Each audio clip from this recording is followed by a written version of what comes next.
Now, our reporters are staged at various locations around the country to bring you the latest developments from the different universities. That's right. So Athi Mtongana is at the Wynberg region in Cape Town, Pelane Phakgadi at the TUT Soshanguve campus, Zikhona Tshona stations just outside Wits University this morning in Johannesburg. But first, we start with Mohlaoli. He's outside Auckland campus at the University of Johannesburg. That's where, Tumaole, we first saw the first group of students starting together. Give us a sense of what you're seeing now.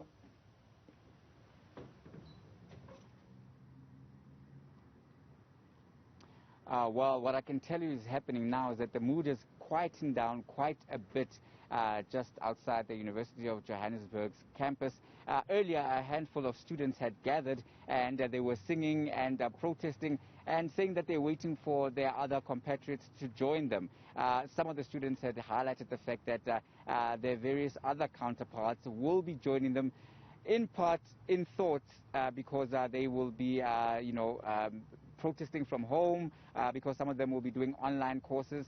They have appealed to those who are doing online learning to come and show support. I'm joined by the SRC president here at the University of Johannesburg, who has asked not to be named at the moment. So can you tell us what is the message to students? The message that we're actually sending to students is that we still have their best interest at heart. We are here to advocate to make sure that all of them are registered on time. We are aware that this year we have seen a huge inequality in the allocation of spaces and the admission process in universities. We have seen that NSFAS has delayed everything this year. Even the lists for accommodation, the lists for allowances have not come out. The institutions are continuing as normal and poor students are excluded from the system, and that is the problem that we have with the institutions. Other than that, if the institutions would come down, correct the mistakes and ensure that all students are afforded an opportunity to enter into an institution of higher learning. But we have seen through Dr. Pelane Phakgadi that they are prepared to exclude poor students from the system, but we have fought tirelessly. So we even won a court case last week against the very same Dr. Pelane Phakgadi for excluding 20,000 students from the University of South Africa. So in each and every space in universities, we are going to ensure that we fight wherever we see the element of excluding the poor from the educational system of this country. And we see that the numbers are quite limited from what we've seen on the scene here. And you have mentioned earlier that you anticipate that other students are not here because they had opted to take online learning. Are you calling on them also to support your struggle? Of course, they will have to support the struggle. We know that they are with us, even though they are not physically here or living in terrible times, this COVID-19. And we understand why they are not here. Number one, they can't come back here when the NSFAS list is not out, because the residences and service providers are not going to allow them to come into residences without ensuring that they are indeed funded. It is a problem, but we are living with it. We'll continue advocating for them. We don't care even if we can be 10. Even if we can be 20. The revolution does not require hundreds of thousands of people. The moment a call is made out there, then the implementation of the due processes will come into play. So that is exactly what we're going to do. We're saying that the universities must scrap off historical debts. We are saying that the universities must allow poor students to register for free. We are saying that the universities must stop being inhumane to poor students. We have seen a lot of poor students being excluded out of the system because they could not afford to pay a registration fee. And it hurts because these rich students are doing what? Are registering in the daily. When these poor students come, they tell them that there is no longer space. So they must also increase the intake of first years, because we have seen the structural exclusion, but the enemy is systematic as always. So what we need to do is to deal with the enemy, which is the system. All right. Now, thank you very much. We'll have to leave it there. Now, that was a member of the SRC Council at the University of Johannesburg, just detailing some of their demands and some of their expectations, and saying that indeed the protests and the struggle continues. With that, it's back to you in the studio. Mohlaoli, thanks very much indeed. Live to us there from the University of Johannesburg's Auckland campus. All right, let's take you live now to Wits University. That's where our colleague Zikhona is live to us this morning. She's been tracking that leg of the story since last week for us, in fact, Zikhona. And, you know, this is a question we've asked many of our guests this morning. Will they have the support for what has been labelled a national shutdown of universities if enough students don't, in fact, support the protest? And the numbers have been relatively small of the people that have been marching in these protests. You know that Wits University in particular, the SRC here, have been leading the protests and calling for a national lockdown of all institutions of higher learning. Behind me, Michelle, the police have already parked outside the university to try and contain the crowd with regards to whatever activity they choose to take. On Friday, what we saw is Wits University students marching through the streets of Braamfontein and ending up at a point where they try to bring down a statue, saying that statue is a reminder of colonialism, and bringing it down will mean that they are trying to fight for uncolonized education systems here at Wits University.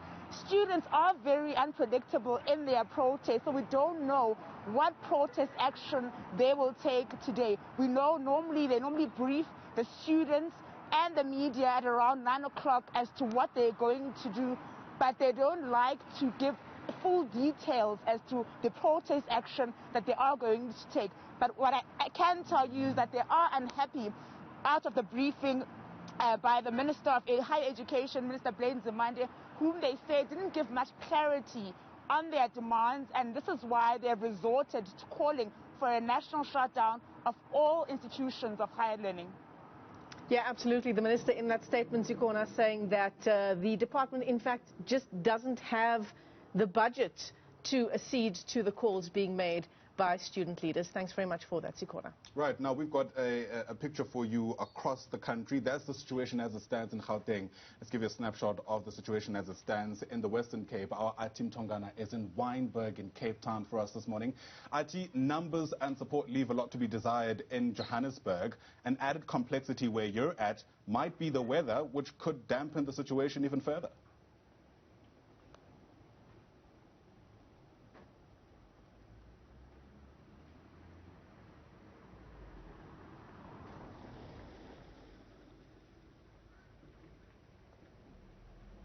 Right, it appears our Athi Mtongana is not necessarily able to hear us. She is in frame there. I'm not sure if you can hear me, Ayanda, but the weather in Cape Town seems to be not favoring the students that are going to be coming to the NSFAS building here in Cape Town. It's raining, it's pouring. They were supposed to be here at 6 a.m. this morning. This is the ANC Youth League from various branches across Cape Town, from all higher institutions of learning and universities.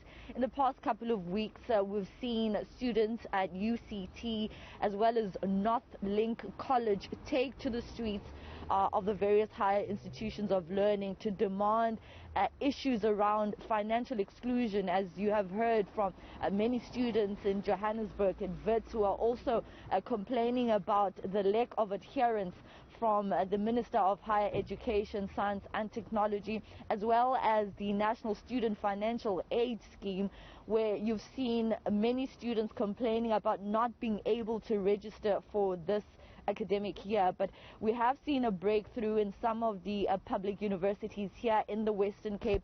UWC financially cleared all students to register for the 2021 academic year.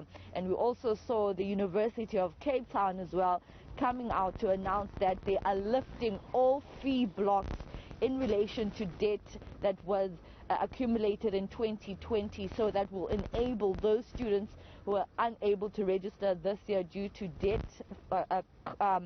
received last year, they will now this year be able to register. That's UCT and UWC coming out with breakthroughs in as far as registration for this year is concerned. But then the ANC Youth League is still adamant that they will be shutting down this NSFAS building here in Wynberg in an attempt to get them to meet their demands. Live to us there from Wynberg in Cape Town. Pelane Phakgadi tracking the story for us in Soshanguve, at TUT's campus. Pelane, you were also tracking the story for us in Pretoria last week. what do you expect? You know, given what you saw unfolding in the capital last week, do you reckon there's going to be that support today in Soshanguve? Well, definitely, Michelle. I mean, yeah, sorry about that. I couldn't really hear you that much there. But what I can tell you right now here in TUT Soshanguve campus is that what we hear from inside, from the Student Representative Council, is that they have decided to let academic activities continue for at least the examinations, because they are still concluding the 2020 academic year. There are modules that are still need to be written. Examinations are still ongoing at all 5 TUT campuses across the country, and that is the resolution we hear from the formal representative council for the students, that examinations should be concluded so that they can be able to allow those who are currently writing an opportunity to finish up their yearly modules, or for those who want to graduate to finish up their courses. But what we do know as well, Michelle, is that the political parties or student organizations affiliated to political parties have a different view and want to continue with those protests, and we do understand that from around 8 o'clock that's when we'll be able to get a clear picture as to whether or not they will then be able to mobilize the students as much as they would like, and as well as be able to bring down bring about a close to all 5 TUT campuses. So here in TUT Soshanguve South campus, it seems like it's business as usual. We've seen a lot of security officials, private security officials. We've also seen the SAPS doing about their monitoring here around the former Oprimatala Street, now known as the Benjamin Petla Street. You do know that Benjamin Petla is one of the students who died during the Feast Must Fall protest along this particular street. Back in 2016, he was run over by a vehicle while they were protesting during that particular year. So we will be moving down to the North Campus, formerly known as TCE, and that is TUT North Campus, where we'll also be doing some monitoring in that particular area and be able to understand if the political parties or the student organization affiliated to political parties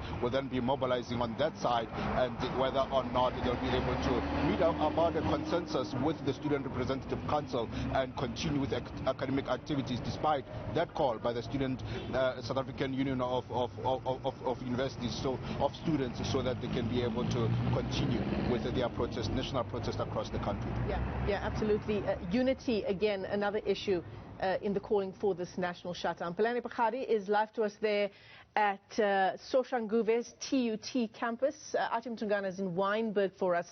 She's tracking the march to the NSFAS offices there. Zikhona, Tshona at Wits University, and Tumaole Mohlaoli joining us there from UJ, both in Johannesburg.